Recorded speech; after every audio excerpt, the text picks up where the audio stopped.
Hey guys, welcome back to our channel. This is episode 8. Of course, before we say any of that, my name is Dennis. I'm Khalil. So on my part, I would like to apologize. I am feeling a little sick today. So, sorry about that, guys. I might sound a little under the weather. Wow. Off the weather. Yeah, it's crazy. But anyway, so today's episode is going to be about perspective. Like our perspective on different things. We have different things that we're going to talk about, both news and just movies in general, just to see our own perspective of that. But before we do anything, we're going to start off with, I have a thread for today, and this is the funniest thing ever, because this is the Elmo thread, you know what I'm talking about? Oh, when it was talking about how Elmo was like asking everybody how you're doing. So again, in case you live under a rock, Elmo tweeted. That was disrespectful. Elmo is just checking in. How is everybody doing? Right? Okay. First one. America is struggling, Elmo. We need Trump back. Oh. Bridget Gabriel. And I don't know who that is. She brought politics immediately into it. Alright, the next one. What is Elmo's opinion on late-term abortion? Wow. Yo. Elmo was asking how you were doing. Yes. And that's what you say? Mm-hmm. This one is so sad, but it is so funny at the same time. Still pretty disappointed in how you pushed an experimental treatment on kids who don't need it. Honestly, I just can't trust you anymore. I don't know what she's talking about. She's talking about Elmo? Yeah. Sesame Street's an experimental treatment to kids? I don't know. This one. Wife left me. Daughters don't respect me. My job is a joke. Any more questions, Elmo? Jesus, man. Elmo just asking. Bruh. Elmo was just asking. Wow. Someone said, we started it by trauma dumping so hard on Elmo, the official Sesame Street account had to tweet out mental health resources. God help us. I mean, that's good, though. It is good, but wow. That's wild. Wow. Okay, this one said, Elmo sold me fentanyl behind Target. Okay. Sure. IRS news. Thanks for asking, Elmo. IRS is ready for the tax season, and we're working on sunny days for taxpayers with expanded help, including more in-person hours. Yo, shut the heck up, bro. Yo. IRS pisses me off. Someone said suffering. Just suffering. That's it. How are you doing? Period. Suffering. Period. Wow. Here. So 988 suicide in crisis. Hey Elmo, we're here for anyone struggling with difficult emotions, no matter what someone may be going through. Wow. Yeah, that's so sad. This is getting really sad. Yeah, I'm gonna do like what? This is getting really sad. Yeah. I'm gonna get some more funny ones in here. 2024 feels like 2020 plus 4, so it's ever since 2020 happened, because I remember 2019 we were about to go into 2020, and like all these, you know how like girls and guys especially were like, oh my god, new decade is gonna be so great, blah blah blah blah. Well, it was that whole thing where everyone thought the 2020s is gonna be like the 1920s, and it's gonna be like full of parties. Yeah, everyone's gonna start partying. Like, it's the great people are like, oh, I'm on my Great Gatsby type John. Like, I remember that. No, but it was also because like I had like my ex who was very toxic was just like, oh, I'm just so ready for this new decade. I'm just ready for this, that, and the third, for like change this, change that. And I was just like, okay. And then 2020 happened, and we got into a pandemic, and I was like, wow. But yeah, it's just been year after year of just nonsense, bro. Mm-hmm. Yeah. What? You say things that are just so, like, you make them seem so casual. But it was, like, such a wild statement. Like, it's just so... That was just the energy that so many people had, which was crazy to me. Because look what happened. 2020 plus 4. That's the year we're on. It's true. Wow. All right, this one. Every morning, I cannot wait to go back to sleep. Every Monday, I cannot wait for Friday to come. Every single day and every single week for life. Wow. Jeez. I think like Elmo put this just just to like have little kids or something, like be like, hey, Little kids on Twitter. okay, well, like I don't know what. I don't know why the people then. who were running the Elmo Twitter were expecting people to say to Elmo, "Great, Elmo, I'm fine. I'm doing dandy, Elmo." Like, no. Hey, someone. Oh, which one is this? Is it the actual rapper? That's Chance the Rapper. Okay, cool. Because he said I didn't know who it was. He said, honestly, I'm in a really good place right now. I believe it. Yeah. I feel like Chance is in a place right now where he's getting away from all this, like, the negativity. Because he was in a lot of negativity at one point. With, definitely.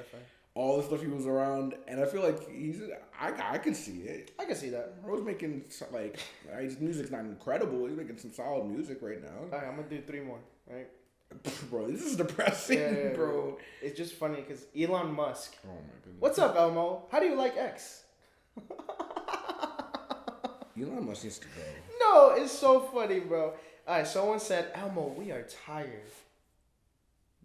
That's a good one. Yeah. I agree with that one. Again, someone said, in the grand scheme of the universe, our existence is merely a blank, devoid of inherent meaning or purpose. We are fleeting shadows in an indifferent cosmos. He was feeling existential when he wrote that. Jeez, wow. Bro. Wow. So Oreo cookie ran out of milk. Do the math. Damn. Yo. He's always said, hit this fucking blunt, Elmo. Oh my god. Woo. Oh, okay. Universal Pictures. Palms are sweaty, knees weak, arms are heavy. On some Eminem type stuff. Why is Universal Studios? Universal Pictures. Universal I want to see the replies. Hold up. Someone put a quote of a meme about it as like an old. Palms are sweaty, knees weak, arms are and heavy. they put it as like an old Universal Pictures. That's hilarious. Elmo, I just got laid off. Oh wow. Wow. Bro. All right. Yeah. Let's move on from Elmo and depressing matters. Wow. The UN spokesperson, Elmo, thanks for checking in. The world needs more kindness. You're always welcome in our press briefing room. I wanted to end that in like a positive kind of thing. Yeah, it was really positive. All right. It was a little depressing. It was a little funny because so many people... No, it was... For me, it was funny because so many companies chose to write on this. Oreo was I feel like Oreo's always like that. But Oreo was aggressive. You know who's a wild company that always has like wild comments? Coca-Cola? No, Duolingo. What? Duolingo. I saw this I think it was a TikTok, but Duolingo had some wild comment on a TikTok video. It was something like, oh, I don't need to learn languages or something. Someone said I don't need to learn languages. I thought Duolingo was saying that. I was just like, bro, that's the worst marketing. I don't remember what it was, but Duolingo commented something wild. Nah. But I need to find it. All right. Yeah. Well, guys, that has been our segment. It was fast because it just went all over the place. But yeah, hopefully you guys are doing fine. Respond to Elmo so we can react more about this. But yeah, I'm doing all right. I'm kind of sick. I'm answering Elmo's question, but yeah, I'm just doing all right. I could be better, to be honest. I'm fine. Yeah. I'm okay. Yeah. It's Kobe Day. This is the perfect Kobe Day. And it's I say that because it's 2/8/24. Kobe wore 24 and 8. It's never going to be like this again. And his daughter died with him. His daughter wore the number 2. So it's February 8th, 2024. It's also our friend Isabella's birthday. Shout out to Isabella. Shout out. But yeah, no, it's the perfect Kobe Day. And it's Happy birthday, Isabella. It's beautiful. Okay. I'm just saying happy birthday. We shouted her out. All right, yeah, but just because I don't know about basketball, so I'm just I'm just gonna focus on that one. But I was gonna finish what I was saying with Kobe. Happy birthday, Isabella.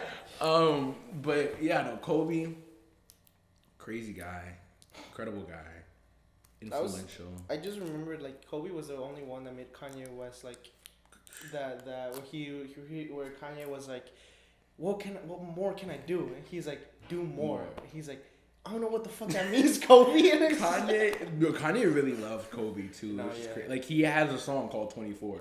That's crazy. He loved Kobe. It was that. I remember when Kobe died, there were people that were crying that I knew, and I was just bruh. I realized that it was like me. It's like people saying like Messi died. To me, that's literally what it is. It's like I was like, wow. like that's literally the equivalent of it. Actually, that's a perfect Like in terms of like sports fans. Yeah, like because Kobe is considered one of the goats, like of like athletes in general.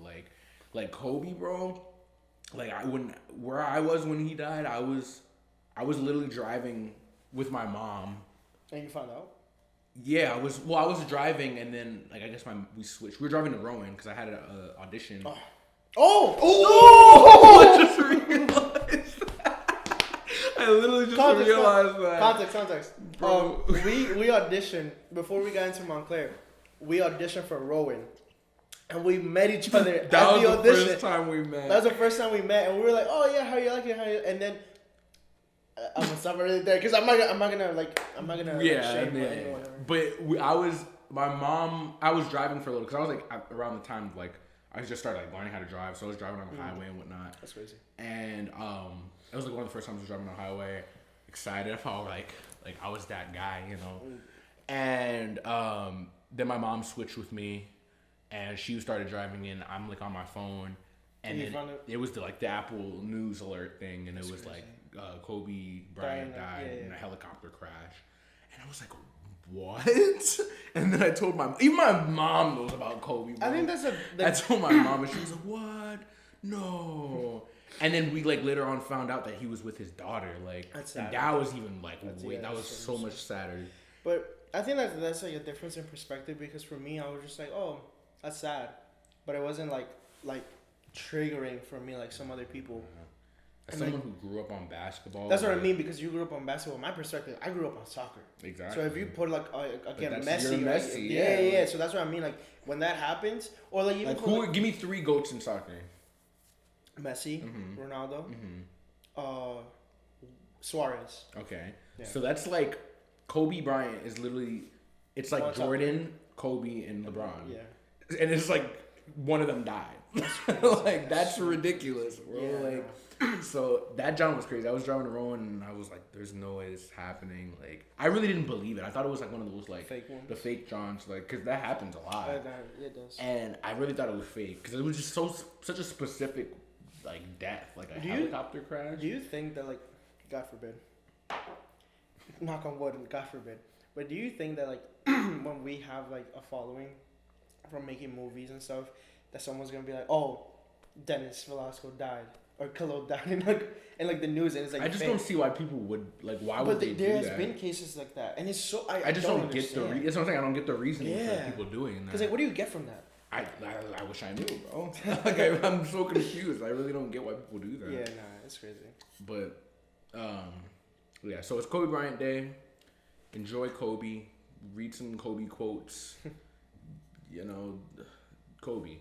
I also would like to celebrate the fact that it was announced because we live in Jersey. That it was announced that the World Cup final of 2026 is gonna be hosted at MetLife Stadium. I'm saving up money now because as soon as I read that, I was like, I don't care who goes. When do they go on sale? Usually it happens a couple years before because again like it goes up to like thousands and thousands of dollars for like the front and especially because it's the final, so people have to pay in advance.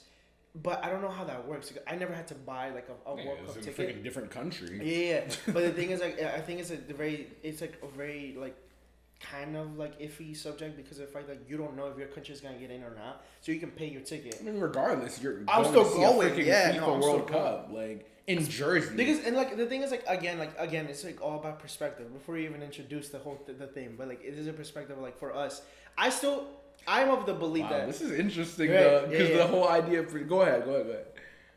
I still think, and like I will die on this hill because there's so much evidence that soccer is the world sport. Like it is, you know, because like in this country, I have a bunch of friends that are like, oh, it's Super Bowl this Sunday, right? Super Bowl this Sunday? Mm-hmm. Super Bowl this Sunday. It's like NFL. That's the same thing. Wow. NBA thing, yeah, or hockey, or like all of these things, or like boxing. But like, there's nothing that moves people more than soccer. There's That's a perspective. But like the thing is, even World Cup, Perspective. because even World Cup, it's like this still thing is where like the like bunch of countries come together and do that. Mm-hmm. Yeah, like even like when we went to see Rami when he was talking about it, it was like the funniest because like again Hispanics are very very passionate about soccer, but it's so interesting because Europeans are also equally as passionate, and I feel like the only outlier is you guys, like Americans. You like, guys, like shut up. yeah, like, that's what I mean. Like, it's just that. Annoying.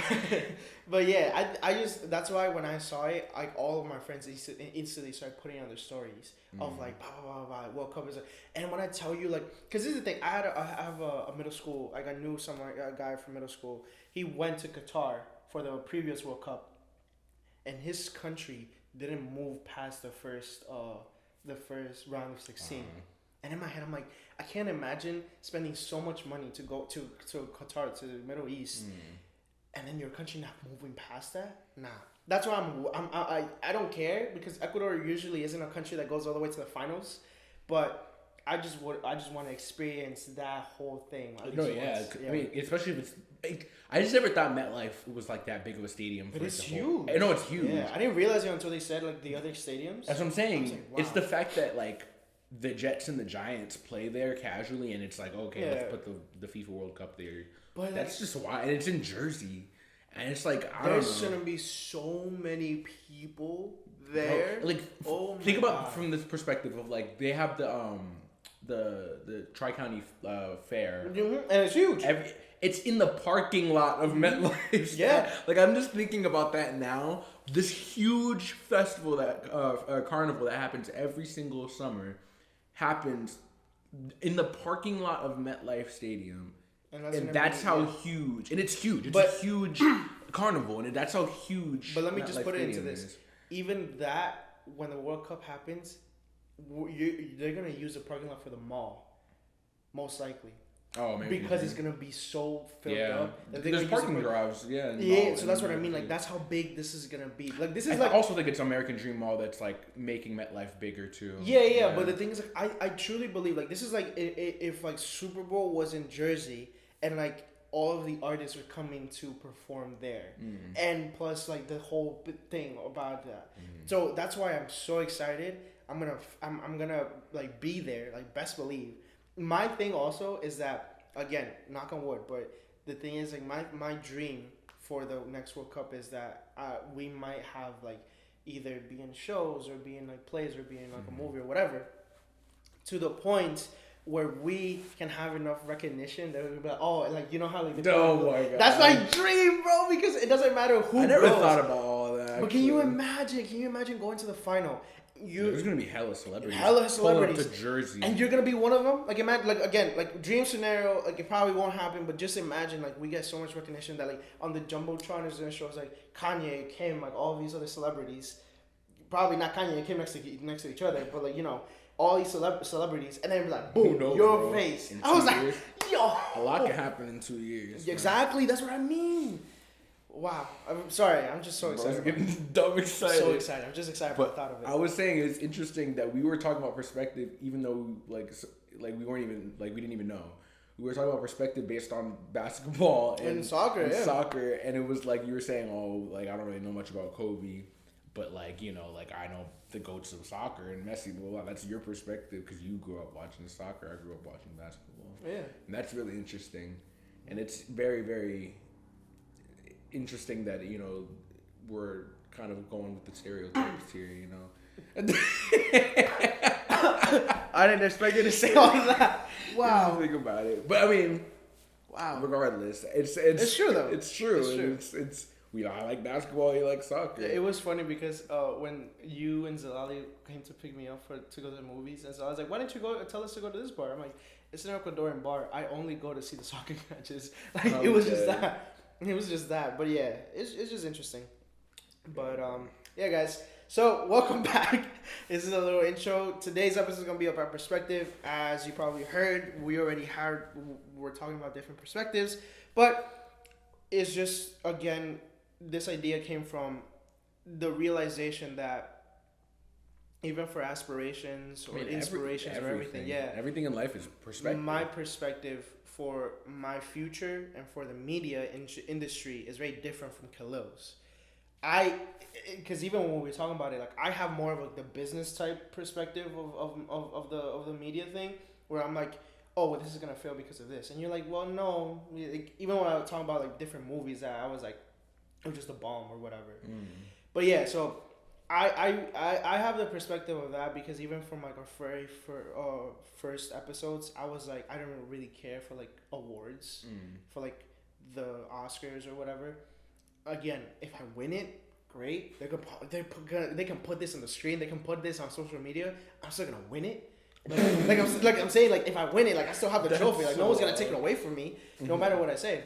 But yeah, like the thing is, like it like the Oscars are never that big a deal for me in the sense of like I am more of like bad example, but I'm more of like the Rock kind of perspective where it's just like if a bunch of people come to see your movie and support you, no, it's just like and support you, you can move more people doing that than it is through an award. That's my perspective. I mean, you say when you talk about the business aspect of it, the reason why my perspective is more so on the creative and like I guess the cultural impact that a movie could bring, which again I guess the business aspect can play a part in that, but it's like even if a movie doesn't do as well money wise and like business wise, I don't always necessarily think that's a bad thing. I think it's just very underrepresented and marketed. And so it's like, I watched some like, I can't really off the top of my head give you examples, but I've watched some pretty impactful movies that haven't really made it as big in the box office, probably because they were just like indie movies, you know what I mean? Like they weren't as like... Past lives. Yeah, like, past lives, things like that. And then there's the opposite, realm of that where you look at something like Everything Everywhere All at Once. That it's a very small budget. It's an indie movie, but it swept the Oscars. It made such a huge cultural impact. Now the actors are working on other films. Like paved the way for like the Asian American community. And so it's like it's like stuff like that. You think about even in I'm taking this Italian in films class. You think about the early Italian films. Like you think about stuff like the OG Scarface. The first one that was about drugs. It was about freaking prohibition, and like it was actually about Italians, or rather than being about a Cuban. So it's like, that was a very impactful film for Italians as a whole, or just the cinema culture as a whole, to the point where the remake of it was more impactful. But people don't really ever count the original Scarface unless you're like a really diehard cinema fan. And that's the thing for a lot of movies in general that haven't got like a bunch of like recognition. Because there's also something like cult classics, like The Room. Like The Room is a cult classic. Garbage film. Really? Yes. The Room. It became a cult classic. It became a cult classic. You said it was a garbage film. The Room. Are we talking about the same Room? What are you talking about? With the little kid? I'm not talking about that one. Oh, I was about to say. I was like, have you ever seen the? That was a good movie, but I don't think that was a cult classic. Is it The Room? Am I tripping? I think you're tripping. The guy where he's like, you're tearing me apart. I don't know what that is. Oh my god. Yeah, hold up. It is The Room. I think it's Tommy Wiseau. He made the Disaster Artist. No, that's the movie based off. But yes. I don't think it's called The Room. I'm like, hold up. You can keep talking. Let me just check it out real quick. I don't know. Anyways, I was saying like, I guess like cultural impact stuff like. It is The Room. What? I don't think I've watched the actual. I watched the Disaster Artist. Horrible. Well, yeah, it was horrible. But I didn't know it was considered a cult classic. Because this is the thing. So it came. First of all, the story is so weird. It's just this dude who says he's from Wisconsin or something. No, he says he's from I don't remember. It was some place in America, but he has like a European accent. Yeah, but what's the where they have like Popeyes is Louisiana. He said he was from the city in Louisiana. New Orleans. Yeah, he said he's from New Orleans, but he said he New Orleans.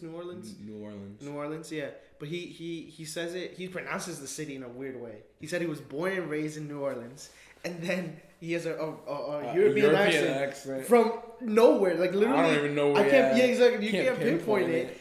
And he like put a whole bunch of like money into this film, and it was garbage. Like it was garbage, and it was so funny because the thing is that people thought that it was a comedy because it was so bad, like a self-aware comedy. So it became a cult classic because they're like, it's so bad it's good kind of thing. And so it was funny because even in the Disaster Artist, he says it, where he's super serious. He was a super serious person, and he was like, he saw the reception that the movie had, and he's like, he hated it. Because it wasn't like he wanted people to be moved by this film, and when they hated it and they just laughed about it, he was like, "Oh well, like it was always my plan to happen." I was like, "What the hell?" Yeah. It was so funny, it's hilarious. But anyway, yeah, that became a cult classic where like people have like screenings about it, or like the Rocky Horror Picture Show, which is like. I've never watched that, but I've never watched it. I'm gonna be so honest. Like, I'm sorry to the fans. I just don't. I don't really understand it from what I have grasped of it. Like I've never watched it to really make my final opinion on whether it's like, I like it or not. But I like from what I hear about it, I don't really fully get it. Yeah, the first time I saw it was in Percival being a wallflower. That was the first time I saw it. I still need to watch. I know I need to watch that. That because I like movies like that, like what coming of age type Johns. Like I need to watch that. We can do a review about it next episode. Yeah. But yeah. So yeah, I have an article because I wanted to get your perspective on this to leave off of the topic too. So Disney CEO teases big changes to Marvel after film studio lost a little focus, quote unquote. Disney has revealed that it has taken steps to adjust Marvel's approach with films amid recent poor box office performances in 2023. That's an understatement. Oh. It is. First of all, did you see Quantumania? I haven't watched it. I haven't watched it. Have you seen the Black Marvels? Exactly. And even that film was not as good. I mean, I didn't hate it. I'm not hating it. I just don't think it was as good as the first one. I think there's a lot of reasons why. Well, yeah, obviously, but you can't do anything about it. They did what they could. Yeah. You may start to see fewer Marvel movies in the future, and it's for a good reason. Wow. Disney CEO Bob Iger claimed in a recent earnings call that Marvel's film studio lost a little focus due to its prioritizing quantity over quality regarding its recent movie releases. He also revealed that the company is reevaluating what franchises it will focus on in the future. One of the things that I've been saying before is that, volume sometimes can be detrimental to quality, facts, and on our zeal to greatly increase volume, partially tied to wanting to chase more global subs for our streaming platform, some of our studios lost a little focus. Yeah. Wow. So the first step that we've taken is that we've reduced the volume. We've reduced output, particularly at Marvel. When you fix or when you address these issues in movies, you do three things. You get aggressive at making sure the films you're making can be even better. Sometimes you kill projects you don't believe in. And, of course, you put new things in the pipeline that you do believe in, that you have much more confidence, and that we're all doing that. And the article goes on to state that this year, the only Marvel movie that's going to come out is Deadpool 3 from Marvel Studios in general. What's your perspective on that? That's great. We had a whole conversation about that. What was the Inspiration episode 2, I think? I think so, yeah. We were talking about... I think it was either we were talking about The Rock or we were talking about something. Yeah. Or we were talking about Marvel in general, but that people just need to stop making so much of things based off of the whole, like you said, the business aspect of it, so they can try to make more money and they can try to appease, worldwide. Rather, they were focusing less on the quality of the film rather than the quantity, or the quantity rather than the quality. Yeah. Because it's like movies aren't turning out good. You're not focusing on what makes a movie creatively.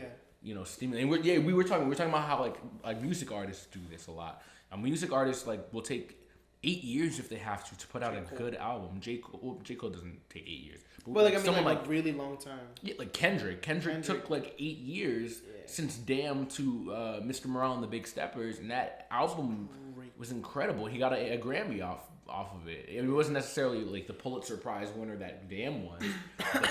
Damn, no, it's true. It's just the way you said it. It's true though. But guess what, bro? Got a Grammy off Damn, and he got a Grammy off Mr. Morale. What's the thing that he says in Family Ties? The bar for the Grammys. You know the what Grammys? Yeah, he's a bar about the Grammys. He said like he was nominated and whatever. Oh, at the I know. The end, you know what I'm talking about. Anyway, we're gonna figure that out later. But yeah, that's what I agree because there's other artists such as what, like music artists? Yeah. Oh, like Rihanna. I mean, Rihanna's taking his time. Frank Ocean. No, but I meant other artists that do the opposite. Oh, that just put out music. I mean, I can't think of a negative artist off the top of my head. I have a name that it's not negative, but it's just it's a controversial take.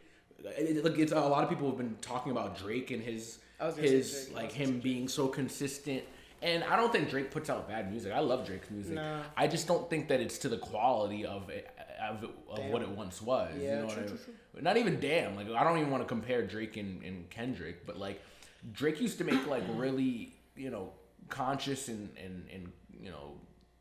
like music that was just deep. It was just deeper, and he had the mixture between it being deep and it being like a club bop, or like a party bop. And then now it's just like, I don't know, bro's trying to prove something, and he's just like dropping after dropping. I'm glad he's taking his break.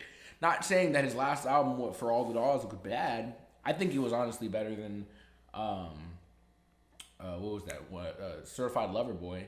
In my personal opinion, Certified Lover Boy wasn't my favorite. There's some bangers on it. There's some songs that you're like, damn, this is good, and then you go to the next song, you're like, it's like, okay, but like, bro, like, don't even. I'm sorry, and people are gonna have their perspective, their take on Drake and For All the Dogs, but like, you can't tell me that you're like listening to one song. I think it was literally like, I don't know what the track list is, but I think it was literally one of his best songs that he made in a while. It was tried our best or something like that. The song is so good. And then I think the next song is really like BBL Love. And then hearing that. Remember like, we heard that in the car? I was like, bro, are you kidding? Yeah, we were hearing that in the car for the first time, and we heard that song. And I know some people. I was like, skip it. I know some people who like that song, like BBL Love. I don't know if it's an interlude, but like a BBL Love or whatever. But it's just like. You think about BBL Love, and then you think about something from not even like, you think about something like from Take Care, like that whole album, the entire album of Take Care. You can't go from Take Care to BBL Love, bro. And I know Drake also addressed the whole aspect of that. He's not the same artist that he was, and that people just need to be fine with that, and it is what it is. Like, he's just not. He doesn't know how to be who he was in the past, which that's a valid take. That's a great point. Change. Yeah, everyone's gonna change, and their style and tastes in music change, and how they want to put out music change. And you see the same thing with people who take their time with their music too. Like Kendrick is not the same Kendrick that he was from Damn to Mr. Morale, and J. Cole's not the same Cole he was from 2014 Forest Hills Drive up until the off season that he just dropped. True. It's like I get it and you get it, but it's like there's still a level of quality that I feel like that Cole is taking his time doing. Because you get desensitized to these artists after a while. Drake is just like, he even admitted it. He dropped like extension, a bonus For All the Dogs, and he said he was in the studio for like 3 to 5 days and dropped like 5 extra songs. Mind you, those songs were really good, but it was like, that's what I'm talking about. You just hopped in the studio because you're trying to prove something to people, because you're trying to make more of a quantity of music. That's also something that goes with actors as well. Because I see, like, and I had this conversation with my family as well, where did you know, like, Pedro Pascal is like, he's cast as a new Mr. Fantastic for Marvel, right? And I was just like, I don't know if that was a good casting, and plus we see him everywhere now. And I haven't really seen him since The Last of Us. But like, the thing is, like, think about it in this perspective. Not in the sense of like, but like, in my opinion, he went from like being like Game of Thrones, and like that was like years ago, but he went from Kingsman. Game of Thrones? Yeah, he was Oberyn Martell. I never fully watched it. That's crazy. I did not know that. That's so wild. That was his breakthrough. I thought it was Narcos. No. His breakthrough is Game of Thrones. Wow. And then what happened was then he did Narcos. He did a bunch of other things as well. But like in my head, like this is the thing. He's not in everything right now. You're right. But my fear is that when you start putting him in so many projects all at once, that's when it's like it starts to like you get desensitized to seeing this actor so much. I think that's a interesting take. I think it's a little different for actors. I think because and you really think about it like from an educational perspective and how we went through a program. I forgot who I was talking to about this, but I was like, you really don't learn. Like I don't really feel like I learn the most. I think I was talking to you about this. What? Like I really don't feel like I learn the most like in classes. Oh yeah, for sure. Like you learn from I learned from being in an actual show and working with the director, and so I feel like in actors' cases, like they learn from doing movies, from doing projects, from being in theater, from all these projects. No, but what I'm saying is like when you're like constantly going into like the limelight where like people like let's like you get famous and then now you're everywhere. But in everything. I can make a good example for some good artists who are everywhere and they seem to just get better every single movie. Emma Stone. You look at Emma Stone, she was in everything, bro. And she's always nominated for an Oscar. Yeah. And her movies keep getting better. Ryan Gosling, bro. Bro just continuously just keeps being in these movies and he keeps being. I can even say the same thing low key about Margot Robbie, low key. Like I don't think so in the sense of like she's had bangers throughout her career. I don't think she also made movies that didn't work out. Yeah, I agree, but what I mean is like actors who do movies all the time that get box office money a lot, but are just the same thing, and it's because it's like it works constantly. And one is like in my opinion was Michael B. Jordan at one time, because he went from like being in Creed to being in Black Panther, and like Creed and Black Panther are two different things. But if you look at like the level of like then you go into like the same character type. I agree. I think, and it's like I love Michael B. Jordan. Me too, bro. I look up to him in a certain regard in acting, but I think he definitely declined from Fruitvale Station, and I love Fruitvale Station. Really? I think Fruitvale Station was one of his best movies. Yeah. And I think and I'm not saying the Creed movies are bad and the acting in the Creed movies are bad. I think his acting in the third Creed movie was not up to par, considering like the last two. But then again, he did direct. That's what I was gonna say. I think he had a lot of other stuff on his mind in terms of directing and like probably the business aspect of it all. I don't know, but like I don't know. I just felt like him in Fruitvale Station, bro. I can see that. It's like the type of actor that's just like damn, like it's the same thing. Like, and I don't want to say the same thing about Margot Robbie, but I think she did incredible in Barbie. I just don't think that it was to the level of like I, Tonya, or of like Wolf of Wall Street even. Like I think Wolf of Wall Street is like her character role was very like, it was smaller. It's like a very specific. She was the eye candy of the movie. But I think she still killed it. She killed it. Like she killed it. That's what I'm saying. But I think like her role was you can't compare that to like, Barbie. No, to I, Tonya. I think for Barbie is different because it was like also Barbie thing. Where it was just like it was like the director. I was gonna say I think it like that's such an interesting perspective and take too, because you really think about the directors of things and like you could say an artist is like their acting performance is better in this movie than it is in this movie, but they're two different directors with two different styles, and it's like is the actor's acting really better or is it the director's direction? You know what I mean? Because again, I have the perfect example of Harry Styles in Dunkirk with Christopher Nolan. And then with that shitty movie that she made with Olivia Harry Wilde. Styles was in a Christopher Nolan movie? He was in Dunkirk. That was the first time he was in a movie, I think. What?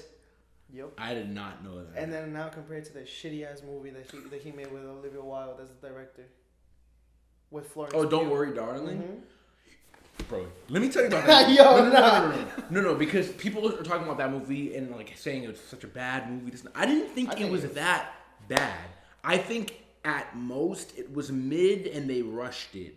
I think it had the potential to be a really good movie. I think, I don't think Harry Styles Was a good choice was for that great of a choice. I think they could have definitely had a better choice for, I guess like a really attractive. Not saying that Harry Styles is not an attractive male, but like if they were going for like the really attractive male young guy that's in whatever, but like there's so many other choices. And this is what also kind of pisses me off with casting decisions. Because it's like there's so many people who are coming out of like these programs, really good programs, and then you just choose Harry Styles because he's Harry Styles. It's also because I hate it. I hate it also because if I don't agree of like singers going into into movies and having big roles immediately. That's why I like Harry Styles in Dunkirk because he had a small role. Mm-hmm. But then again, it's like that. We're just like, well, it's just because he's Harry Styles. Yeah. But this is the thing I will say, and I'm not gonna even cap. I was dumb surprised. I was pissed off again for that same exact reason of a casting directors just having a person who's already famous that doesn't do acting like another artist that put them in an acting role because they're either like really attractive or like whatever because they're famous.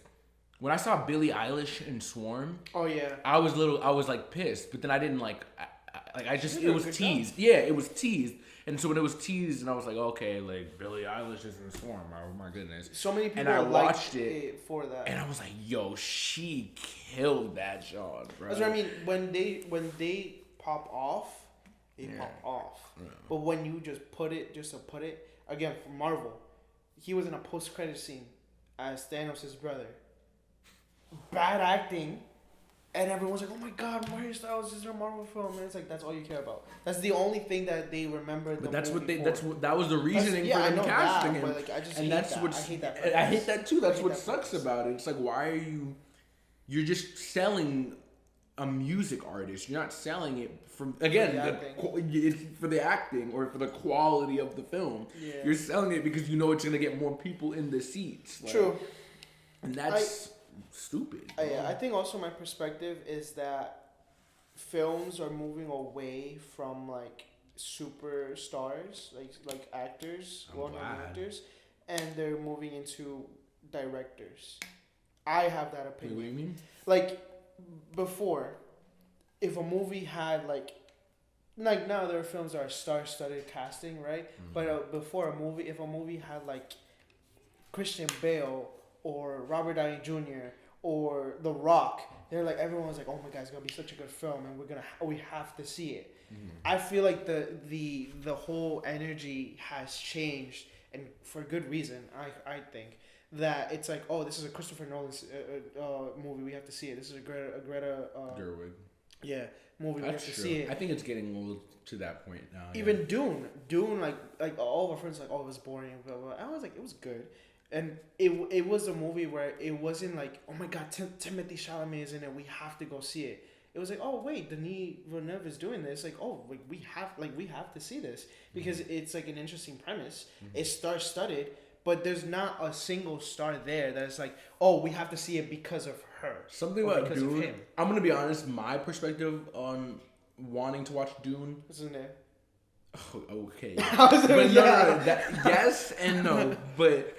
Yes, because I love Zendaya and I love Timothée Chalamet's acting.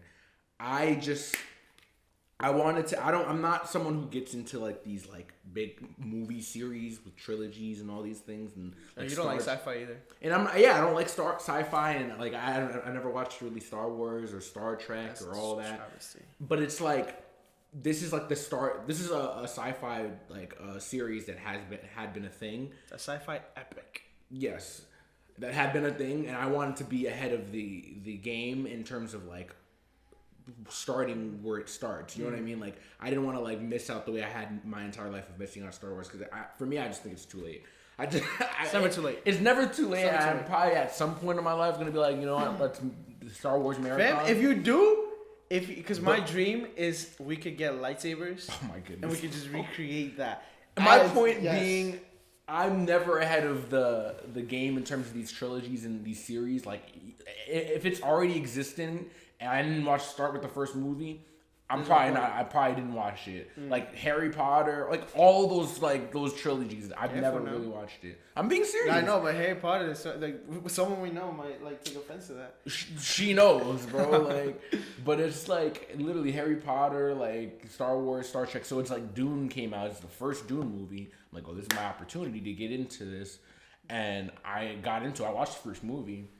It was interesting. I love the cinematography. The cinematography was so great. I'm excited to see what more acting is gonna come of it from the second movie.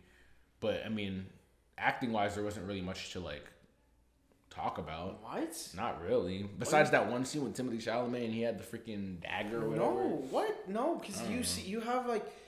Again, that was the first movie that I saw. That I was like, wow, Jason Momoa. Oh, Jason Momoa did kill that. I forgot about that actually. He did. Zendaya can.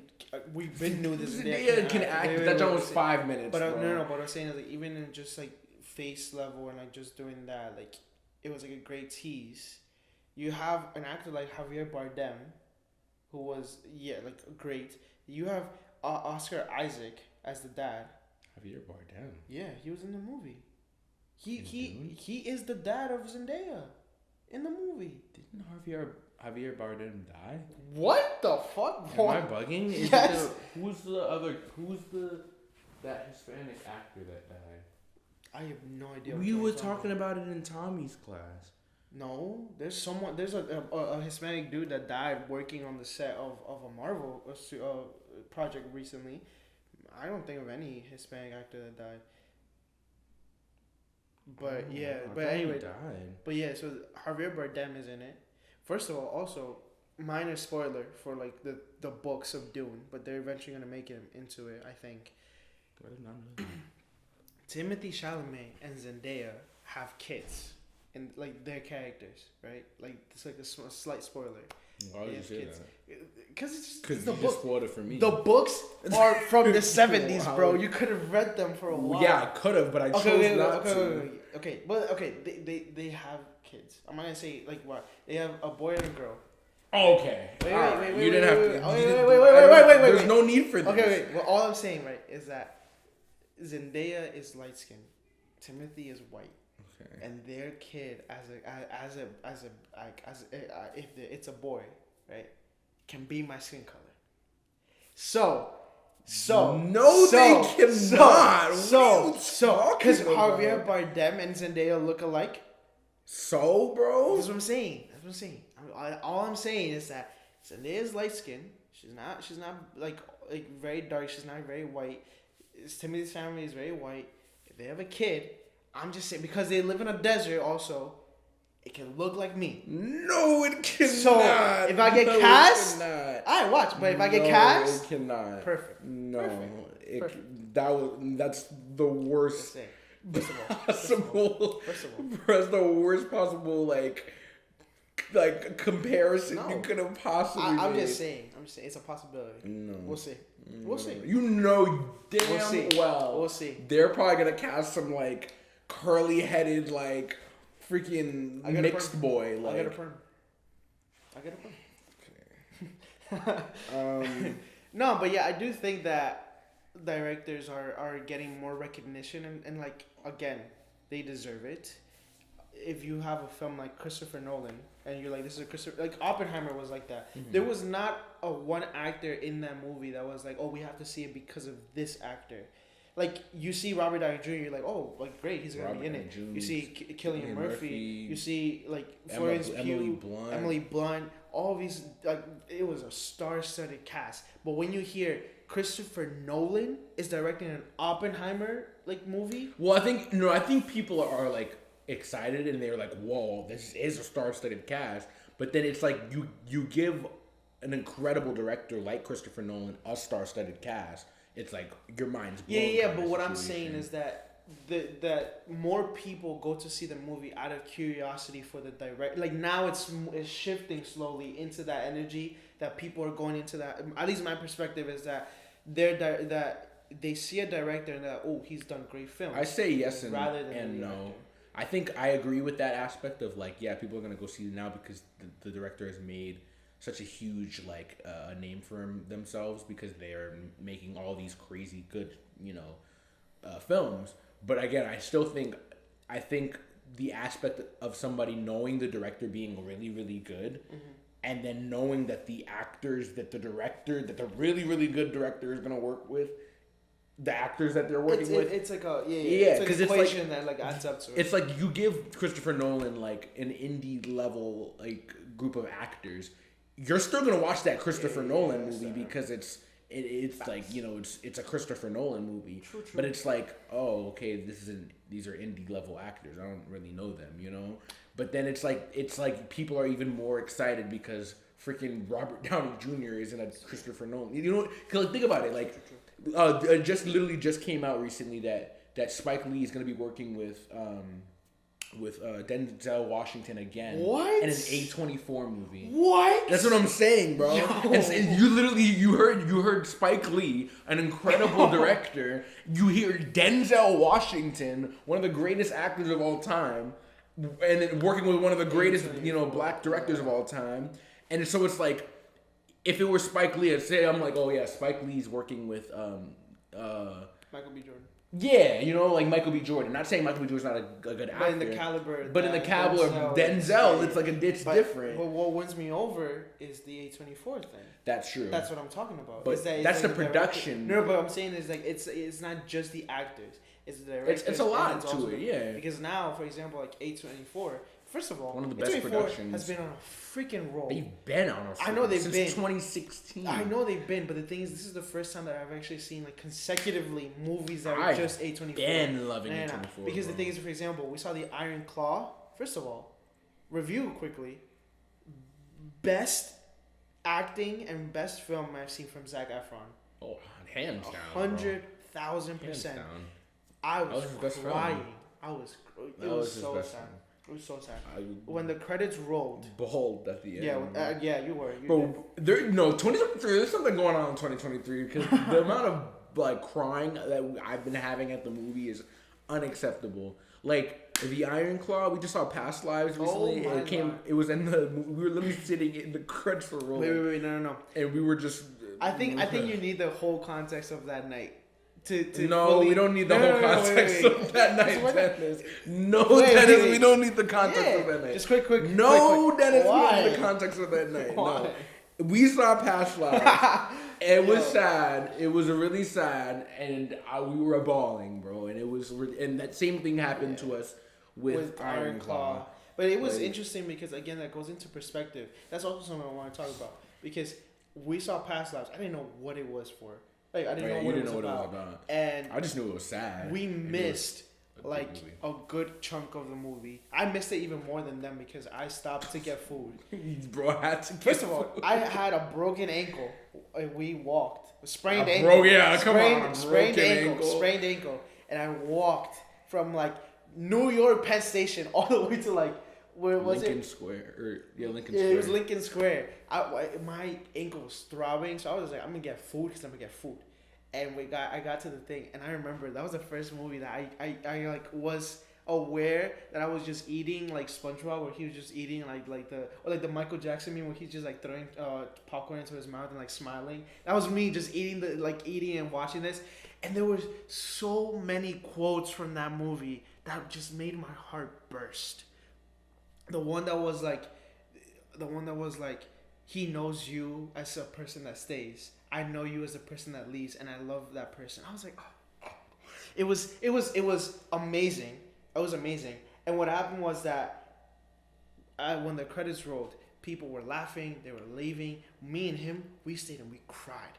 I was bawling. Like that was like, and it was a comment because I remember like I saw the trailer when I got home, and it was a comment that someone made. I'm gonna just read it real quick. What I noticed about this film when I watched it in theaters is that the younger audience doesn't seem to be affected deeply, but the older people around 25 and above are emotionally wrecked. I think because the older audiences have already experienced what happened in the movie. You know, meeting your ex in a reunion or something, and you find that lost spark again, and you know you can't do anything because either you or your ex already made a vow with someone else. I've never cried harder while watching a romance/drama movie in my life, but they made this film so perfect, especially because of the Inyon thing, and it's a wonderful movie, definitely worthy of being the best movie of 2023. It's nominated. It's nominated, and again, when I was watching it, that's how I felt. Because, especially you and me have talked about it in our changes episode. We went through a very significant change in our life recently, where we left relationships that have defined a lot of our teenage years and our young adult years. It doesn't have to do with age. I don't think so. I think it has to do with experience. Because again, that whole, like, there was a sequence there was just no talking, they were just looking at each other, and I remember I've had those experiences, and I felt what they felt, and I have been in their position, and that's why I started crying. Because it was like the whole In Young thing of like past lives and all of these kinds of things. It made me think about my previous relationship and whether this was like a past life and next life would be different. All of these kinds of things. And I had all these emotions and all these thoughts. But again, me and you had that. But everyone else in the film, some people stayed and cried, other people didn't. And that's where their perspective differed. And that's where their reaction to the film might have been different, which is amazing to me because, again, even watching The Iron Claw, I was watching it and I was like, damn, I love my older brother. I have a younger sister, but I felt so close to my older brother that at that moment, after finishing watching the film, that I was like, damn, I'm so grateful to have him. But if someone that only has sisters, of course, like, they would feel in a sibling bond, but the movie is specifically catered to brotherhood. And that's what I mean. Like, that's what it's that difference of perspective, which is I just think it's really cool. That's the case with any audience. You can go, that's why people like certain things and some people don't like certain things, because there's a sense of relatability that people can't understand. That's true. You know, like, and I've noticed that surprisingly from a pretty young age. Like, I remember, and that's like a big reason on why I actually wanted to be an actor. Yeah. Because when I was young, and like, granted, being young, you don't have that much experience, but like, there are so many things about your life, even as a young person, that is so specific to you and unique to you that only you can really ever understand it. Even without like all the experience, you know, like, because you grow up within a different culture, grow up with, you know, maybe one parent, maybe with, you know, two parents, maybe, like, there's just so many different perspectives that you can have, like, based on, like, you know, what makes you you. So I'm trying to think of like the thing that really like kind of sparked my realization of like perspective being just different within, you know, media, and maybe like maybe it was like a theater show or something. For me, the biggest one that I saw in perspective that I can remember first. I can't think of a first. That's what I'm saying. But the biggest one that I saw in perspective was Black Klansman. That I remember that I was like, damn, because I watching. Let's talk about this before, but yeah. Yeah, watching that film, I was just like, damn, like, and then the ending, and seeing everything that happened with Charlottesville and everything like that, I was like, wow, it was really impactful in the way that, like, someone who didn't have that, like, again, I'm not black, but I've had racist occasions because I'm not from this country, and I have an accent when I get really nervous or anxious, so I've had like moments like that where it was blatant. And I was able to connect, not in the way that someone else might, like you might, but I was able to connect to it. And again, even that perspective is very different from yours, but it's so completely different from someone who has never gotten that experience. Yeah. And I remember, like, in my other YouTube channel plug, I did a reaction to this movie that we saw, the trailer, the Civil War one. You remember in the trailer that was like, oh, we're American, and you're like, what kind of American? When I did that reaction, I took it as like they're asking this actor, well, like the person in the film who has an accent, what kind of American? And so I took it the wrong way, and I was just like, yeah, and this made me angry, and I put it in my video, and blah blah blah blah. And I had like, that was the first video where I had like interaction with someone that was like, oh, well, like, you should go back to your country if you're so angry, blah, blah, blah, or, like, not leave.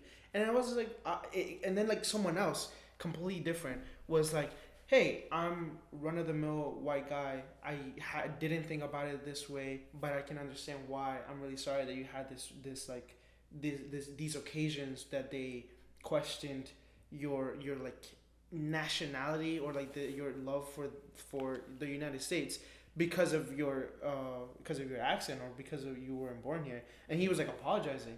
And I was like, damn, like that. And it was, if you go to that video, you'll see that the difference of, like, it will be right next to each other. Those comments. It was like, wow, like that difference of perspective is crazy. But yeah. I think the movie that had the most impact on me in terms of me realizing that there's a sense of relatability. Not that I had any sense of relatability to it, but I realized that my life was significantly different than this person's life or this person's circumstances. I was watching, and I've talked about this before. It was Pursuit of Happiness. Oh yeah. And it's like I was watching, and it's like you see a little kid, and I was really young. And I was watching that movie, and you see that little kid going through, everything just because he has to hold his dad's hand and say yes to everything, because that's his parent. You know what I mean? You can't really question really anything, and so it's like being that young and having that perspective of like, oh wow, like this kid really has no choice but to just follow the lead of the adult, and it's like that sense of relatability was really enticing to me, and it's like. Obviously, at the end, if you haven't watched Pursuit of Happiness, at the end, it's like there's a moment of success, like that comes about at the end, and it's like the beauty within that, and it's like the idea of like persevering and stuff like that. It really instilled a sense of hope and like I guess just like this attitude to just never kind of give up within whatever it is I want to do with dreams and with my ambition and my aspirations in life. So it's like I'm like the way that Will Smith and his son made me feel, I want to be an actor and make people feel that way. Like I want to be able to in some way or shape or form unite different cultures and different people and different backgrounds and perspectives and expectations to sit in a movie theater and to like have a sense of relatability from at least one part of a movie. You know what I mean? That's how I felt watching Endgame, because it was literally, again, it has nothing to do with it, but it was just the fact that like so many people, my mom who doesn't understand English that well, and like someone who to me looked like what you would see of like a stereotypical white person, was like smiling at each other because they were watching this film. And like they had very different perspectives, but for once they just all coincided into just watching this film. But that's what time are we in? I can't see. 105. Okay. But that's why I love Pursuit of Happiness so much, because it's like it's one of those movies where you can watch it. I just love movies like that specifically, because it's one of those movies you could watch it as a kid and still like it won't necessarily be the most entertaining movie for you as a kid. It's sad though. And it's sad. You won't get it until you grow up. No, because I got it from the perspective of Jaden. Yes, but what I'm saying. That's what I'm saying. You watch it and you think about my parents' perspective when they're probably watching it with me, or like my siblings when they were watching with me, because they maybe had more of an experience of like understanding Will's perspective of it. But then I now watch it, obviously, and it hits so much different. Same thing with Forrest Gump. I love Forrest Gump. I'll say it all the time. You always have to plug Forrest Gump. It's true, but it's relevant. Like Forrest Gump was a circumstance where, like, when I first watched it, I was like, oh, that's really crazy, like whatever.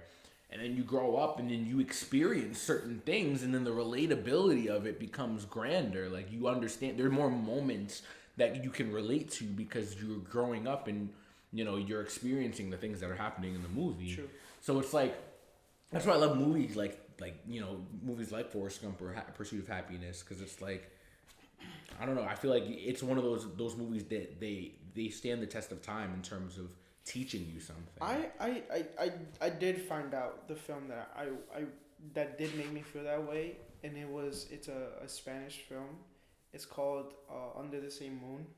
And it was the first film that I was just like, because, okay, so I immigrated when I was little. And the reason why we immigrated was obviously financial reasons. And my parents, I was 5, so my parents were just like, we're just going to take a vacation, go to Disneyland. I was happy. And then we stayed here. So I didn't fully grasp what that meant. And we were watching this film, and basically the premise of this film is this single mother who has to leave her young son in the care of his grandmother while she crosses the border from Mexico to the United States to work here, and the grandmother ends up dying, and the little boy ends up running away to find his mother, and he has to cross the border, and he gets the help from, I think it was a coyote, a coyote means like the dude that helps the other people, like helps the people cross the border. I think it was either a coyote or just someone that also wanted to cross, and it's basically the fact that the mom would always say that, like, even if they are separated, they're under the same moon, and that's how they know they'll meet again. And like again, like, I never had to cross a border, so I never had that experience. But I had the experience of being separated from family members. Not my mother, thank God, or my parents or my siblings, but I had that whole thing of like abandoning everything that I knew as a little kid and coming to this country. I didn't have the same trials as the movie, but I saw it as a little kid and I was like, damn. It impacted me in a way that I was like, I think that was the first time that I fully was able to grasp of like the depth of what it means to be here and not in my country, like what it means to like actually like the distance, like that whole thing. And the movie, how it ends, is the most saddest thing ever, and it is like sad in a beautiful way because it's they cross the border, the kid and this man, they cross the border, and the guys, the kid makes a noise to get to because he sees his mother. He thinks he sees his mother, and he's calling out to her, and the police are about to stop the kid, and the man chooses to sacrifice himself to get deported so the kid can see his mother again. So he tackles the police officer in the middle of the city and tells the kid to keep on running, and the kid keeps on running, and like the end shows that the dude is in handcuffs. He's gonna get deported, and he, like, the kid doesn't know where he's at in the city, and he's at a stoplight, and across the street is his mother, and they lock eyes and they're crying, and the ending frame is just the stop sign going from stop to green, and that's where it ends. And I remember I was seeing it, and I remember like seeing my parents cry. I remember I was crying so hard, but I didn't understand why. And it wasn't until then that I was just like, damn, like, after seeing that movie, I was like, I want to make films like that tell stories that are not told in this country like as much, because again, like, I think Hispanics in general are not told, like, their stories are not told in comparison to, of course, like, black people or like other minorities in that sense. And I feel like that's changing now, which I'm grateful for. But I feel like even then, like, there wasn't a movie that would tell this story of like really the sacrifice that people make when crossing a border, and even not even just crossing a border, or people that were like me that just stayed here and made a life here. So yeah, that was the film that my perspective definitely changed, where I knew that me and like this little white girl that was in my middle school were completely different. But it's also very different from like this other Hispanic kid that had to cross the border. So yeah, it was just that. My perspective was definitely changed. There's a lot of work that I feel like the media industry needs to do in terms of representing stories. Like, it kind of gets me a little upset that these same tropes are being used over and over and over again because they think that's what people want. Yeah. That's not to me, that's not the what makes movies so important.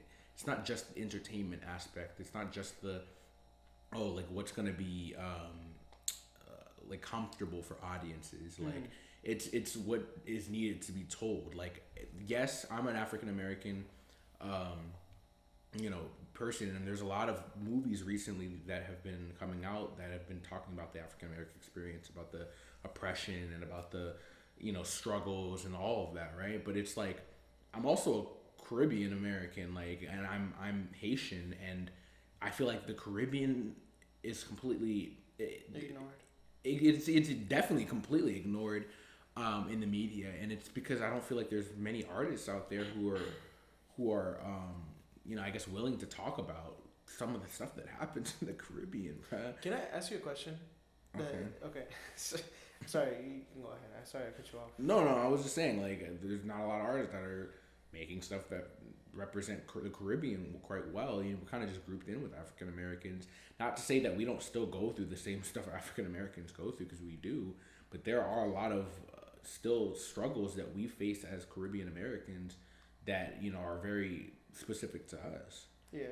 It's also something, briefly, it's something that it was in another podcast. I don't know what it was, who said it, but she was saying how she's Puerto Rican and she's Afro-Latina, which means she's of African descent and Hispanic. And there's this stereotype that, like, Puerto Ricans and Dominicans hate being called black. And I've seen this firsthand in terms of, like, people that I know hate being called black when they're Hispanic or when they're Dominican or Puerto Rican. But I understand why. And she said it in a very eloquent way where she was just like, yeah, because we don't want to be defined by the color of our skin. We want to be defined by the country we come from. The culture, because that's our culture and it's so very different. She's like, people say I'm people would rather say they're Puerto Rican than black. It's not because we hate being black. It's because our identity is tied to being from another country. Mm-hmm. Is tied to being from Puerto Rico or from Dominican Republic.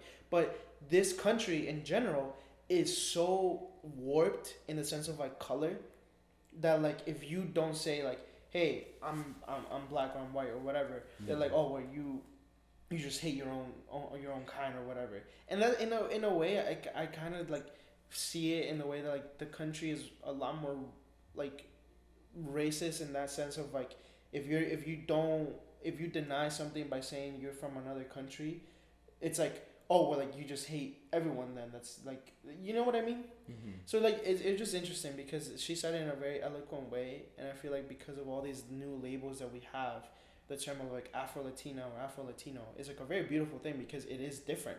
It's the same thing as being African American, mm-hmm. but it's very different because it's a whole different culture, mm-hmm. you know?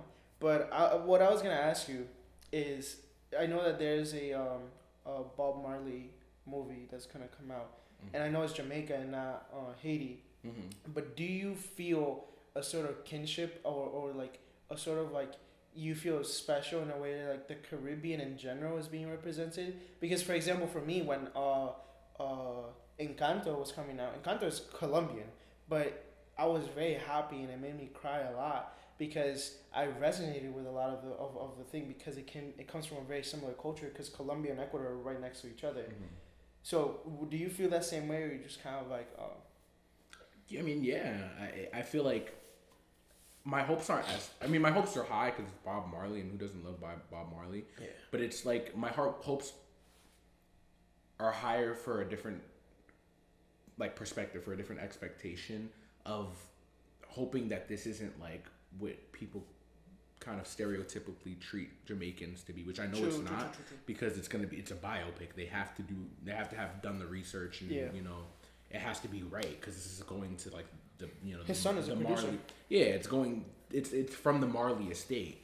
I'm pretty sure. Yeah. And so it's like there's gonna be a lot more I guess attention to detail because again, it really sucks. And I don't remember. I think I was talking to some special guest speaker that we had here like last semester, and it really sucks because Caribbeans are just known for like very, very specific things. Like if you're Jamaican, you're known for being a Rastafarian that has dreads and smokes weed and then wears the hats, like, you know, the knit hats, and you know, like it's like and speaking a very specific way. And that's Dominican or Puerto Rican, you have like a very same trope. Haitians, they're usually voodoo people, you know, and that's the worst way you could possibly represent a Haitian, especially because your family is very religious. And that's what I'm saying. There's so many like different parts of Haiti that it's not ever represented at all. There's like a large majority, a large population of Haitian people that are Christian religion or Catholic, and people only seem to identify Haitians as voodoo, you know, worshippers, and it's like that's not.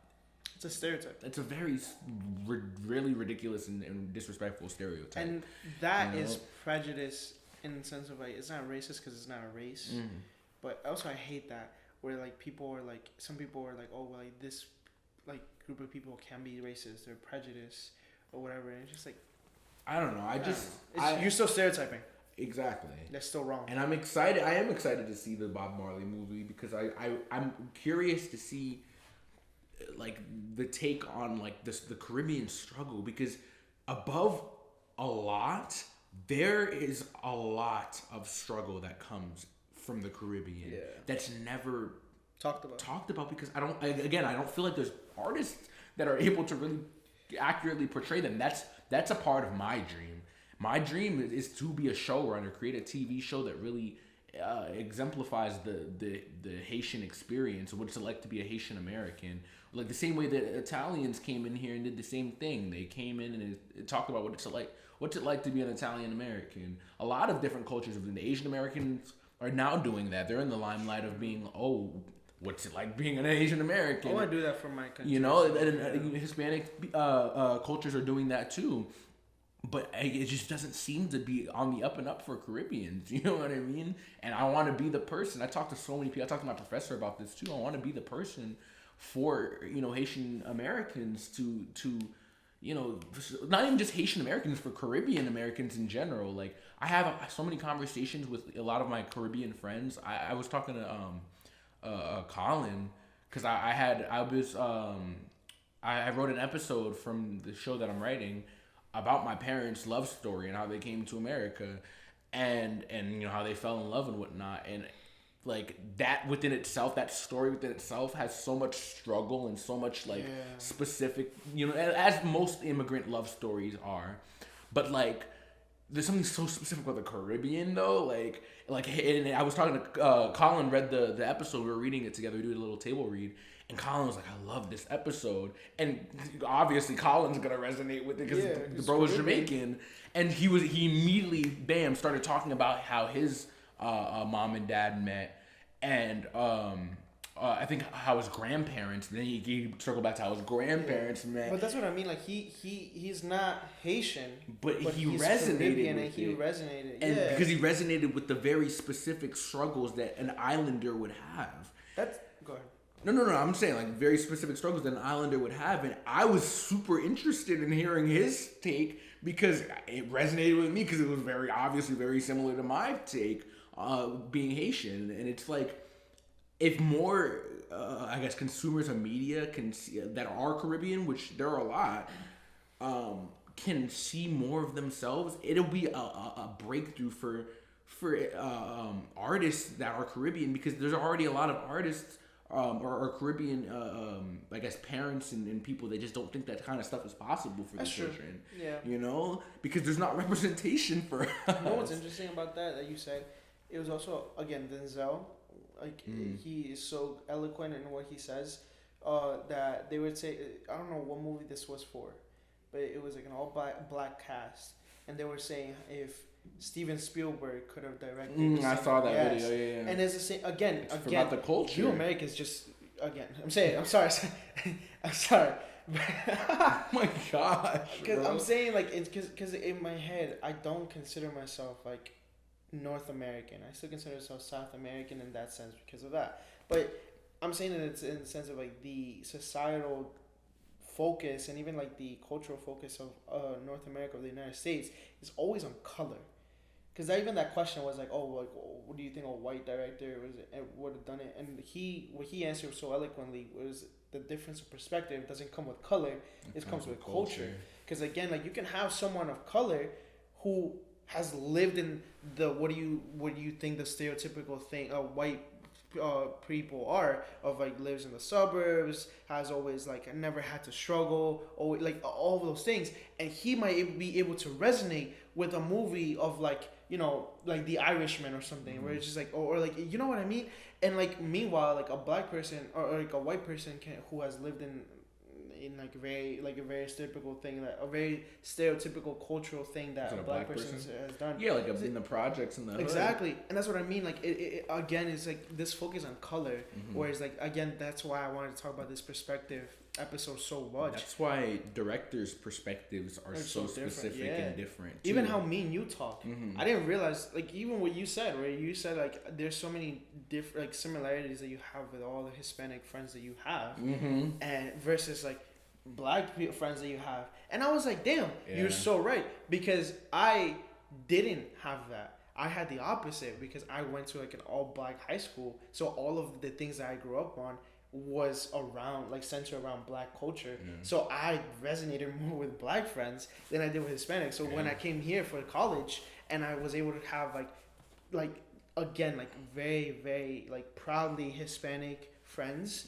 and our friends, I was like, wow, this is different. I'm not used to this because it's like a very different like it was able to for me to express my culture, and I was like, wow, it was like a difference of perspective that really blew my mind, which I think is just very interesting.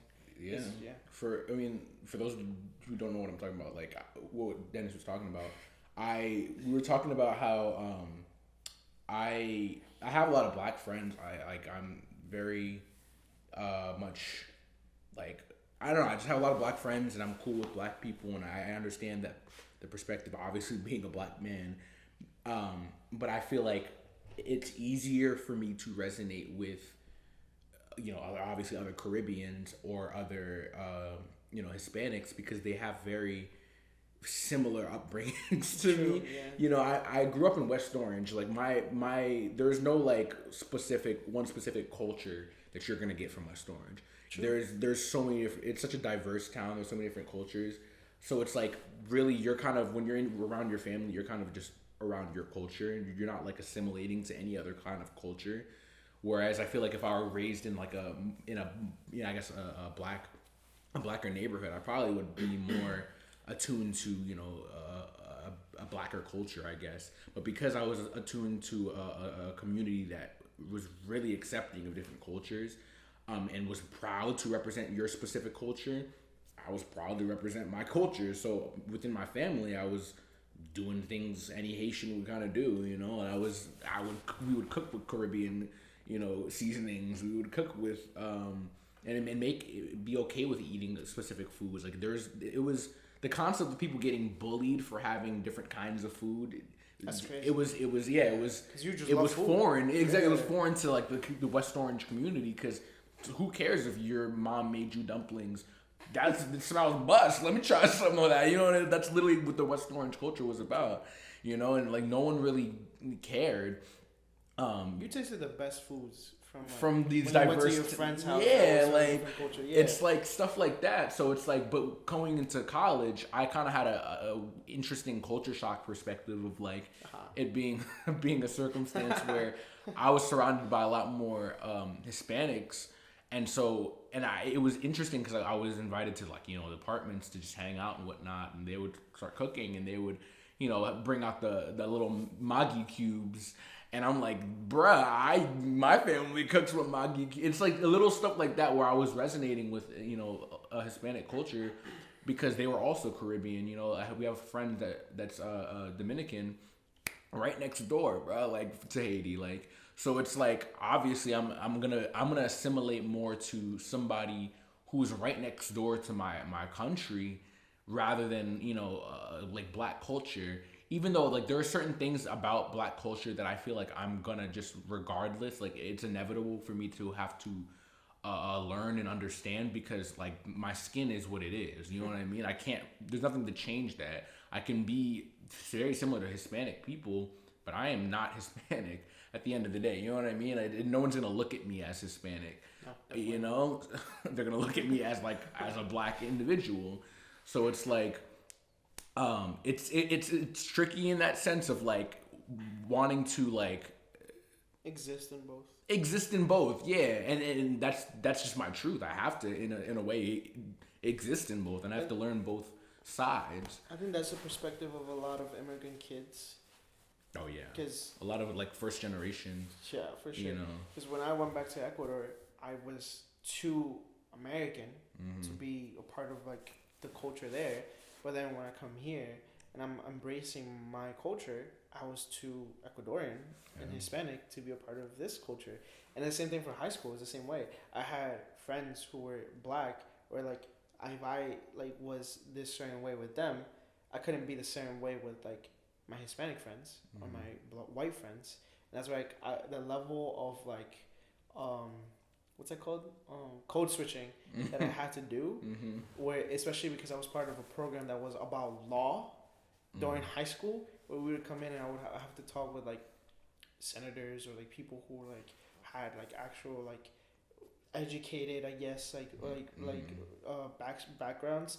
Like it was all code switching there, and it was just interesting. It was just interesting. The perspectives are just very interesting between people, but I guess more so the fact that I'm excited to put my perspective onto acting and to directing and creating in general, and I feel like you can even see that in my channel and in our podcast. This is the first things that we are actually creating as like actual content creators, besides like you writing and you directing and me being in short films and all this other stuff.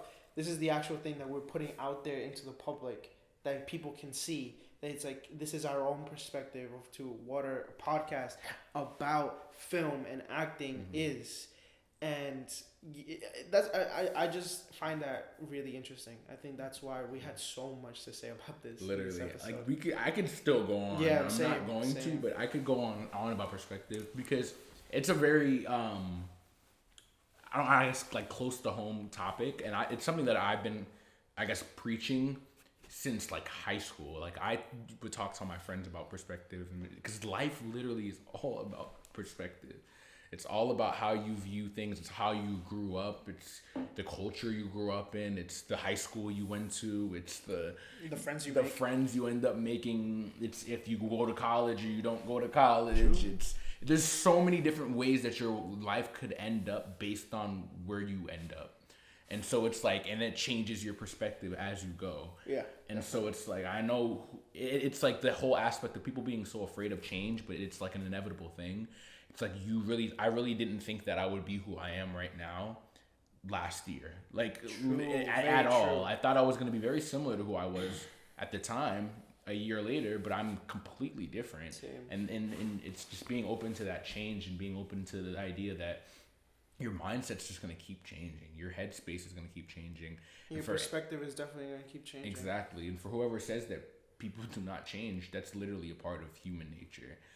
We just consistently and continually adapting and changing to who are around in our surroundings. Yeah, and change brings, like, again, new perspectives on different things that, again, kind of what Khalil said last year, some of the opinions and some of the things that I have done or have said or have thought or felt are very different because my perspective is completely different now than last year. Yeah, but... And I can't wait to just, like Dennis said, to create and put my voice out there, because I think my voice, I know my voice is important in an industry that really needs, stories like what I have to offer, And again, very unpopular opinion, or maybe not, in an industry that definitely needs a lot more originality than it has right now. With that being said, this has been episode 8 on perspective. Thank you guys so much for watching. I know we had a lot to talk about. I hope you guys, have an opinion in sense of your own perspective and how you feel about the industry right now. If you do, please drop it in the comments. We would love to hear it. I love hearing other people's opinions and perspectives on things, especially within the media industry, especially within the industry that favors specific kinds of movies. True. And in TV shows. I know we're kind of in a different wavelength now in terms of that changing, and I'm glad, but I think it still needs to be even better. With that being said, I hope you guys enjoyed the episode. Please like, share, follow. It'll be on Apple Podcasts. It'll be on Spotify. We're going to be on YouTube. Just share Tales from the Dorm, We're only from the dorm for a little longer. Yeah, we might have to change the name. Change the name of the podcast soon. But anyway, like he said, before we say goodbye, I'm Dennis. I'm Khalil. Thank you again for coming, and yeah, bye guys. Good one.